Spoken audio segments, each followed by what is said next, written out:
his parents passed away, Yaakov immediately sold the apartment and the furniture. He donated household items, Passover dishes, clothes, and religious books to a charitable institution. He did this speedily and efficiently, without keeping a single thing for himself. He knew in his heart that a clean break was necessary, with no second thoughts. But the shop that he inherited, a successful business, reminded Yaakov at every turn of his parents. Long-time customers never failed to remark that it was not he who founded the shop. Moreover, charities that his parents had supported would send him reminders, as did synagogues. These people remembered his father fondly, often remarking that he had been such an honorable, big-hearted man, devoted to ancestral tradition and loyal to his community. Most of the renovations done at the synagogue came from his pocket. Yes, Yaakov was more of an Israeli than his parents. He graduated from high school, finished his army service as a captain, and studied for a year at university. Still, something was missing. He hadn't felt this lack, if that's what it was, in his youth. After his parents died, he set out to expand the business and bring in new merchandise. And so the successful textile shop became a shop for women's fashions.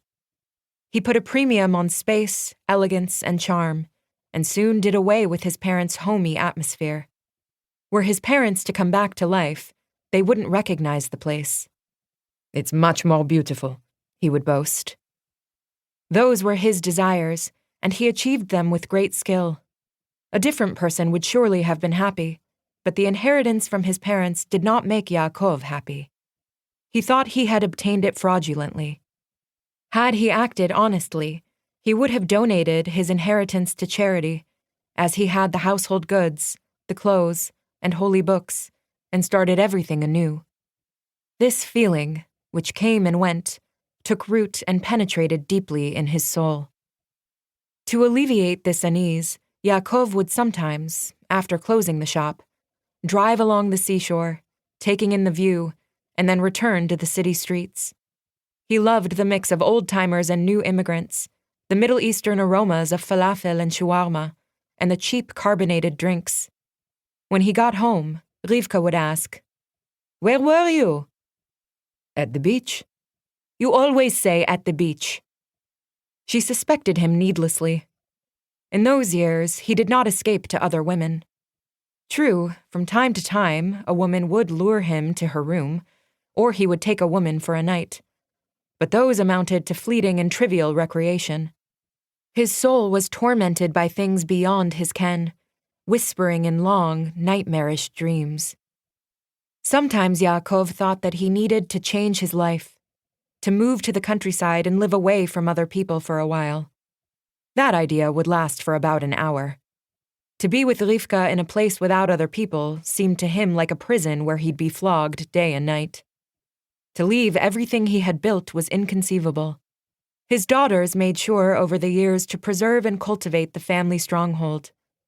They knew, with the practical wisdom they inherited from their mother, that their father might one day rise up and tear off his handcuffs. They stood on guard like jailers. "We will not allow you to abandon what you've built with your own hands." Yaakov did try now and then, but each time he was thwarted by their determination. They stood as firm as a stone wall.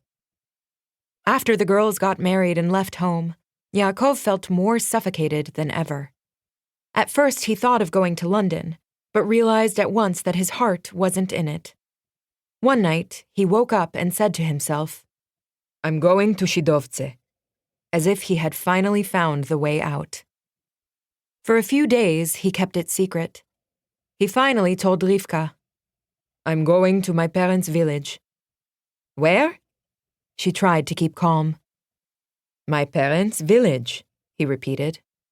"What on earth for?" "I must." Yaakov was assaulted with pleas and warnings.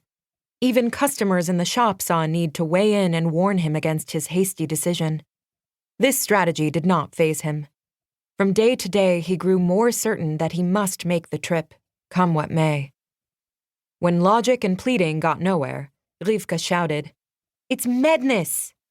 "Perhaps." "Where's the logic? What will you find?"